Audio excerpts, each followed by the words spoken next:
ce que Pâques change vraiment pour toi. La plupart des gens vont fêter Pâques cette année.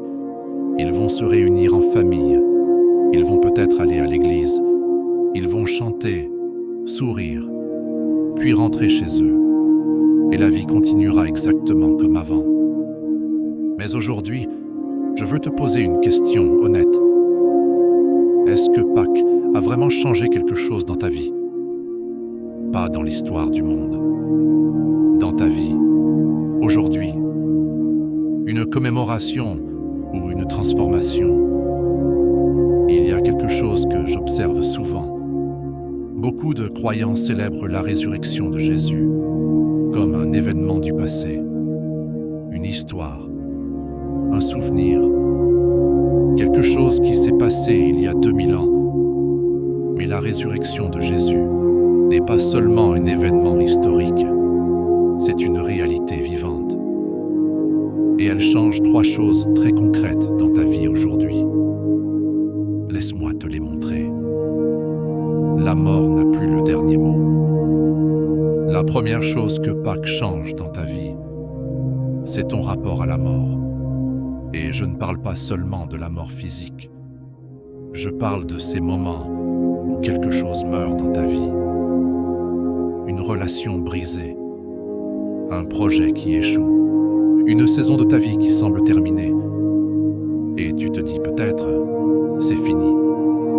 Mais la résurrection de Jésus dit quelque chose de radical. Dieu peut faire revivre ce qui est mort. La Bible dit dans 1 Corinthiens, « Ô mort, où est ta victoire? Ô mort, où est ton aiguillon? » La mort a perdu. Alors cette situation dans ta vie que tu crois terminée, Dieu peut encore la relever. Parce que le Dieu qui a ressuscité Jésus est le même aujourd'hui. La culpabilité est effacée. La deuxième chose que Pâques change dans ta vie, c'est ta relation avec ton passé. Beaucoup de croyants vivent avec une chaîne invisible.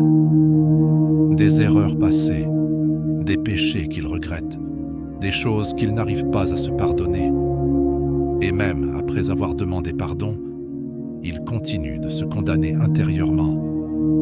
Mais écoute ceci, la résurrection de Jésus est une déclaration de Dieu. Elle dit au monde, le sacrifice est accompli, la dette est payée. La Bible dit dans Romains 8:1, il n'y a donc maintenant aucune condamnation pour ceux qui sont en Jésus-Christ. Aucune. Tu n'as plus à porter ce poids. Pâques, c'est le moment de le déposer définitivement. Si ce message te parle, je t'encourage à t'abonner à Foi et Espoir TV. Chaque semaine, je partage des messages pour fortifier ta foi. Abonne-toi et avançons ensemble. Tu as une identité nouvelle. La troisième chose que Pâques change dans ta vie, c'est qui tu es. Beaucoup de croyants acceptent le pardon de Dieu, mais ils continuent de vivre avec leur ancienne identité.